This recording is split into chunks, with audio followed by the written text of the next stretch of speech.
Well, the ink is dry and new laws go into effect on tomorrow around mental health, safety, guns, and more. What do I need to know, and how will this affect me and my community? It's Stay the Water. I'm your host, Dr. Eric LaVille, and you're joining us for the New Laws for 2024 show. We'll be right back in just a moment. It's Stay the Water. I'm your host, Dr. Eric LaVille. Want to thank you for joining us, as you always do, on this beautiful Sunday that we have here in Hampton Roads. And of course, we hope that you're enjoying your Sunday where you're listening to us across the country and across the world. And for those of you that are joining us in the United States, happy 4th of July holiday. That's right. This is the season that we recognize and celebrate our Independence Day, our freedom, where this country staked itself as the free democracy of the world. And still today, it is just that. So make sure that as you're preparing to be off from work and you're going on vacation and you're just going to enjoy family and friends, just make sure you stay safe. Make sure you stay hydrated because it's hot out there. And make sure that you remember the reason for this day, and that is our independence and freedom. As always, I'd like to thank our listeners, our supporters here at the Norfolk State University, home of the Spartan Nation, where we broadcast from none other than WNSB Hot 91, the soul of VA. That's right. Without you, the listeners, we couldn't do what we do for going on now 3 years. That's right. We're getting ready to go into our new era. We've been doing this, bringing movers, shakers, and policymakers to you, the listeners, so that you can make a more well-informed decision for over 3 years now. So thank you for your support, the success that we've had interviewing governors, congressmen, senators, CEOs, community activists, and having you, the listener, to call in and email and let us know what you're thinking. We couldn't do it without you. And we thank you for your support. And we'll continue to do this because this is a very, very important part of our listenership. You know, I want to talk about, and we've done this for the last couple of years, several years actually, where we talked about new laws that go into effect. July 1st is when new laws go into effect here in the Commonwealth of Virginia. And this was quite a session that we had. We had a historic legislative session, General Assembly, with our speaker, with the Democrats, and also going head to head with our governor. And we saw how government really works for us. We saw a budget that was passed on time under new leadership.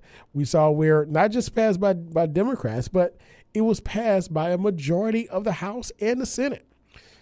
We also saw where common sense legislation made it through the process. And not just that, but it made it through. And with that, we saw where Virginians were put at the forefront of the laws. And then finally, we also saw how the special session works, how negotiation works, how government really works for the people. And from January 1st to July 1st, now in this year, we have not just a budget, but we also have new laws that will go into effect. And on this show, we're going to talk about a few of those and what it really means for you. But also, we're going to take a look at the future, like what's lying ahead in the rest of the year 2024. We're going to talk a little about the presidential election that we have. We're going to talk a little about the U.S. Senate election and what we have going on. Just a little, because we've got more shows coming up in this new, in the summer, where we're going to start to talk about, what does it mean for our localities? What are the issues? And what can we foresee in November of this year? But before we start, I want us to take a quick look and as a reminder of what we were doing before. So when we talked about, we have new laws now, but before we had the new laws, we had issues that were the top political issues in our Commonwealth that we were dealing with. And this is before the legislators actually got to, the Capitol, and they were going back and forth over what bills they should put forward. Well, back in 2023, all the way back in 2023, according to Roanoke College poll, It stated that Virginians were more optimistic. Governor Youngkin's approvals were up. The economy, jobs, and inflation remain the top issues for the Commonwealth. Now, with that, we also saw where these issues continue to remain high across the board. Economy, jobs, inflation, and Virginians as a whole were satisfied or optimistic about the Commonwealth. So that tells us that we've been doing something. We've been governing in the right direction. But, it's always said that it's always about the money. As a matter of fact, the Raging Cajun says it's the economy, stupid. And there's always things that deals with money. Well, one thing I can report, we know that we currently have here in our Commonwealth, we have more jobs, high-skilled jobs, both in defense, labor jobs, supporting our construction efforts, especially here in Hampton Roads. We have high-level cybersecurity jobs, tech jobs in Northern Virginia. And across the board, we have some of the best educational systems in higher education, technical education around. So we're not hurting for jobs, but we're just hurting for workers, skilled workers, individuals that really want to get out there and make a career and build a legacy for themselves. So with that, we see now pivoting in 2024, according to the Virginia Mercury, there were 13 things to watch in this General Assembly. And the legislature took them on. But 13 things that we had to watch for: budget and taxes. Again, how are we going to spend our money? How are we going to be good stewards of it for you, the taxpayer? Not only that, but guns. We had legislation that was put forth that was filed to protect the citizens from automatic weapons and things of that nature. And the legislature took it head on, and it went to the governor's desk, and we were going to see what actually happened. School funding. We were also concerned about school funding and how we're going to actually fund our K through 12 and higher education institutions. How did the legislature, how did they actually look at the importance of education and the funding for it? Marijuana or weed, however you want to categorize it. This has been a very contentious area because of the illegal aspects of marijuana and also the cultural aspects of marijuana. And our governor is definitely adamant of not legalizing recreational marijuana. Now, most people do agree of the medicinal aspects of of a lot of things, especially marijuana and other things that are used as illegal drugs. But for medicinal purposes, created by pharmacies or created by others, there's pretty much consensus on that. But it's about the legalization of recreational marijuana itself and the decriminalizing of it. What did the legislature do? And what do we foresee may happen in 2024-25? Abortion. Abortion was always going to be a key issue since its passing of Roe versus Wade and the overturning of Roe versus Wade just a few months ago, last year actually, last 2 years, by the U.S. Supreme Court. Same-sex marriage, the rights of LGBTQ citizens in our country, in our Commonwealth for the most part, and also the look at constitutional amendments for protections. The sports arena was also a major issue that we looked at. And the legislature went head to head. As a matter of fact, the sports arena, deal or no deal, was one of the catchphrases. And was there a deal or not that we saw in the Commonwealth during this legislative session? These are some things, again, that they took head on. Data centers, voting rights, always very important, and mental health reforms, and affordable prescription drugs, and then finally, minimum wage. Minimum wage.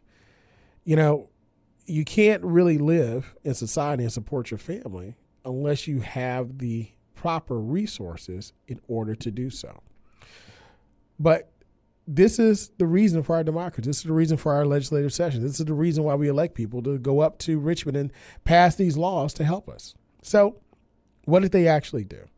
So let's take a look at a few laws that will go into effect on tomorrow after looking at the issues that we dealt with. So let's take a look. Channel 8 News, ABC, noted that most of the bills the Virginia General Assembly passes during this annual legislative session, the governor signs and they take effect July 1st, which is tomorrow. The 2024 session was primarily defined by division of power between Democrats controlling the General Assembly and the governor, and how that split led to the end of their top proposals, such as raising minimum wage, marijuana, weed sales, and an arena deal. So let's take a look at the first issue of gun safety. So we know that here in our country, we've experienced it here in Hampton Roads, in Chesapeake, and also in our communities. Gun violence and mass shootings is an issue. It is an issue. It is an issue. Senseless violence, and a lot of innocent people lose their lives because of it. So what did the legislature do?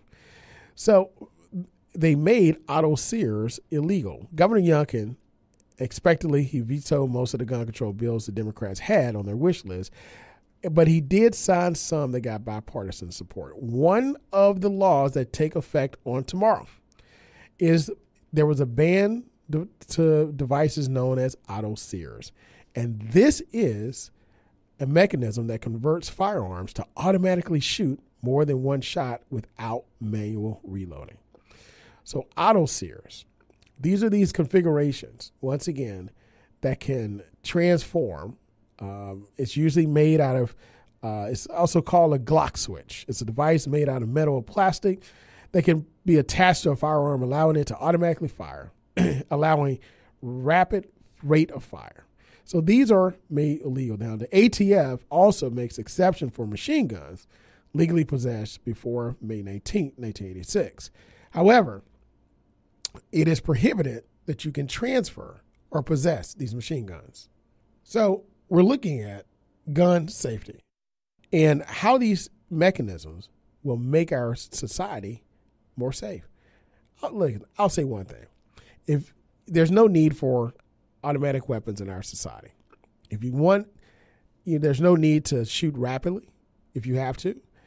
Again, by banning these mechanisms, it only helps us, the citizens. So hats off to the governor for signing it. Hats off to the legislature for coming to bipartisan support for it, because we are better for it and our society will be better for it. Also, Lucia's law, the gun control law, or gun law, they actually changed it, and this is named after a Henrico teen that was murdered. So now, this new law, starting tomorrow, this gun law will make it a felony for gun owners to allow a child who poses a potential risk to have access to a firearm. Again, this makes it a felony for gun owners to allow a child who poses a potential risk to have access to a firearm. Now, this bill was, again, spurred because of a 2021 killing of Lucia Bremer, a 13-year-old who another teen fatally shot while she was walking home in Henrico County. Gun safety is very important. And as gun owners, it's incumbent upon us to ensure that we are not just protecting others when we possess the firearm, but also those who are in our home or when we provide firearms to others. In order to do that, it's incumbent upon us to understand the importance of being a gun owner. So hats off again to the governor for signing this bill. Hats off to the General Assembly for coming to a bipartisan support for it. Because once again, like I said, this is legislation, common sense, that only makes us safer and helps us here in the Commonwealth. Let's take a look at higher education now. So we know that there was a big push, especially from the Supreme Court, where there were Supreme Court cases that pretty much banned affirmative action type of opportunities in higher education. And with that, states then took on a type of proactive approach as it relates to legacy admissions. Now, On July 1st, Virginia's public universities can't give preferential treatment to applicants with family ties to alumni or donors. And this is what we call legacy admissions. According to ABC, Channel 8 News, the legislation from Delegate Helmer, Democrat out of Fairfax, and State Senator Van Valkenburg, Democrat out of Henrico, will stop public universities and colleges from giving applicants who are related to alumni or donors of the school a boost in their admissions process. Now, when this legislation was signed, Virginia was really the second state to ban legacy admissions, and that list has grown even more so now. So legacy admissions is really once again, if you attend an institution, if your grandfather or grandmother attended an institution, or great-grandfather, great-grandmother, or your family gave a lot of money to the institution. Maybe they gave a scholarship endowment of $100,000 or $1 million or $10 million or $100 million to build a building. And your family's name is on this building. If they did that, you cannot receive preferential treatment for admissions, which means you don't get extra points or boost your application. Now, this was actually in response to the ban on affirmative action. It said, okay, well, if we're going to level the playing field, let's level the playing field all the way. Many proponents of affirmative action, including myself, believe that the Supreme Court in those cases were ruled incorrectly because it doesn't give individuals unfair advantage. It's only one aspect because of the disadvantages which African Americans, women, and other minority groups receive. So it wasn't as if you were giving someone an extra lead. You're only allowing them to be in a place or catch up where they automatically were. Legacy admissions is different. You've had the opportunity, and now you're saying because I had the opportunity, I want my legacy to have the opportunity. So in Virginia, it is banned from public institutions across the board. That is from University of Virginia all the way to Virginia Peninsula Community College, Norfolk State, all across the board. ODU, VCU, if you're a public institution, you cannot do it. So once again, ensuring that our Commonwealth is across the board equal in ensuring that our students and our citizens have an equal chance at making it here in the Commonwealth. So let's take a look at some of the laws that impact all of us every day. We all drive, or we take transportation somewhere. We either take an Uber or Lyft, we drive ourselves, we're on public transportation, whatever the case may be. But let's take a look at speed limit changes. That's right, speed limit changes. So starting tomorrow, localities will have expanded powers to reduce the speed limits in a business or residential district to as low as 15 miles per hour. It also allows local governing bodies to reduce speed limits to 15 miles per hour on roadways within the state highway system. And localities need to have laws fully placed signs when they need to have lawfully placed signs indicating the reduced speed limit and notify the Commissioner of Highway of these changes. So for those of you that have traveled to Washington, D.C. within the past year or so, you know, there are some places that you go and automatically the speed limit drops drastically. And people that live there or operate there know. So they're slowing down. And you're like, why are people driving so slow? And you're speeding up. And all of a sudden you see these cameras and they're taking your picture. And a couple of weeks later, you get this nice letter in the mail with your car license plate on it that says, hey, you were going this speed and that speed. So right now, we find that, keep in mind, while you're driving, impacts us all, drive the speed limit, because the speed limit can now drop to 15 miles per hour in residential areas. All right. So keep it in business areas. So watch your speed. There are also a couple of other laws that go into effect as of tomorrow that impact our prison system and also the minimum age for marriage. Right now, starting tomorrow, the minimum age for marriage in Virginia will be 18 with no exceptions for minors who have been emancipated by a court order. And the bill had an easier time getting through the Virginia Senate than the House of Delegates. So right now, if you're looking to marry, the minimum age will be 18 with no exceptions for minors who have been emancipated by the court. Also, when we take a look at our prisons, right now, starting tomorrow, sign into law, we have an independent oversight committee office for prisons. So after failing for years, Virginia lawmakers and advocates push for more transparency in the state's prison system. So the bill was signed into law, creating an independent oversight office. Now, this legislation, proposed in identical bills from Democrats, sets up a prison ombudsman office with the authority to subpoena the Virginia Department of Corrections for records that will share information with incarcerated people and others about their rights, inspect state facilities, and also more. Now, the final version of the legislation that lawmakers agreed to unanimously also creates a 15-member corrections oversight committee with 13 voting members and 2 non-voting members to look over activities of the ombudsman and the corrections department.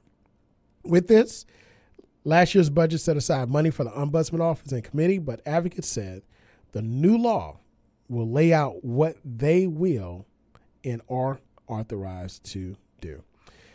So a lot of what we've seen across the board across the Commonwealth is a lot of things happening in prisons. We've seen people with mental health issues die in prison. We've seen individuals.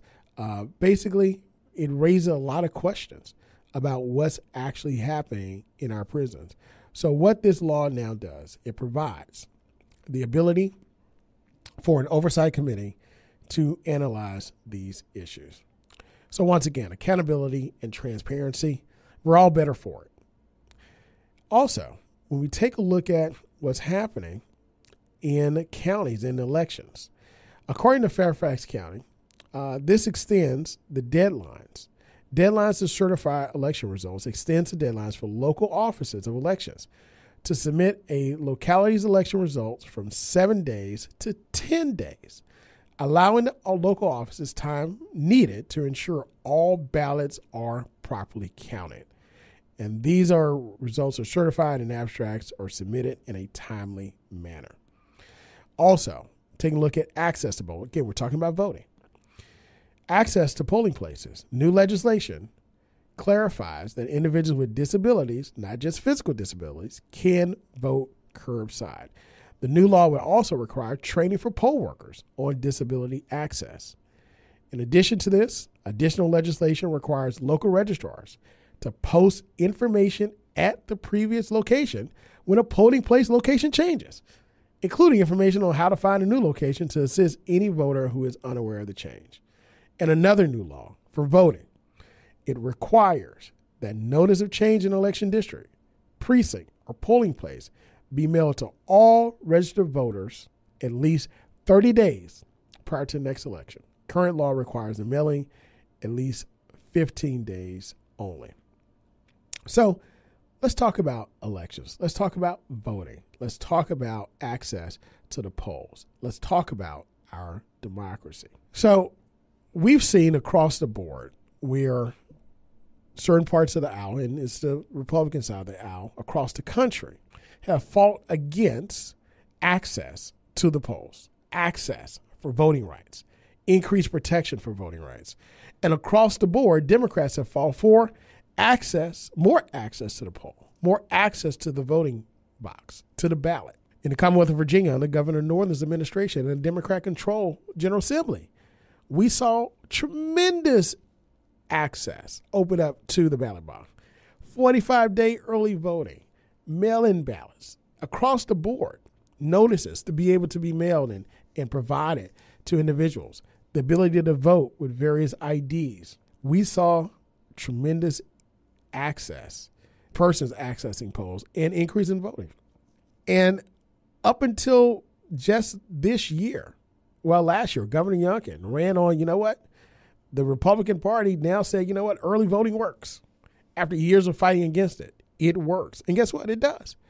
More people can vote, makes it more convenient across the board. Sunday voting, Saturday voting, 2 weeks before the actual election, or 3 weeks before the actual election. It works. because it gives people the opportunity, citizens, to exercise their democratic right. So what Virginia has done, they've included, we're more inclusive now. They've included better access for individuals with disability. And they noted not just physical disabilities. There are individuals that have mental capacities that may hinder them, or other issues that may hinder them from actually accessing the building. So curbside voting is available. Not just that, but also training for our poll workers to notice disabilities and on how disability access works. That is phenomenal. Expanding our voter base for individuals who are intelligent enough to vote but not physically capable to get there. Giving access. Also, posting information. Now listen, how many guys have gone to your regular voting place and thought you were going to vote there, but they changed it on you? And let's just be honest, they may have mailed the information, but maybe you didn't see it, or maybe they didn't get it to you. And then all of a sudden they mailed it to another address that you don't frequent anymore. So now you're voting, and you're hindering your voting because you got to drive across town and you don't have the time to do it. And then all of a sudden you can't vote. That is now a major inconvenience, but not anymore. Or tomorrow, that information has to be provided to you, including how to find the new location to assist, not just go down the street, it's over there. Again, convenience, making sure that we have access.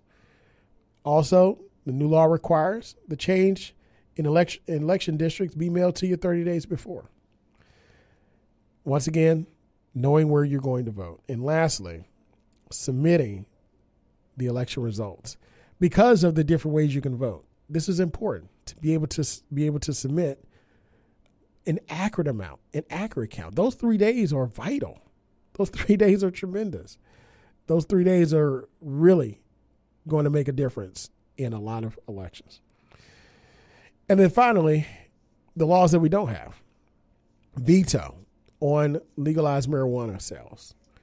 There is no arena deal. It's dead in the water. It's done. And minimum wage. Again, veto on minimum wage, not being able to access those steps. But we find where the marketplace has really caught up with where workers are and workers need to support their families. But guess what? We've got another cycle coming up of legislation in January of 2025. We'll also have a new president. But what would that mean for us?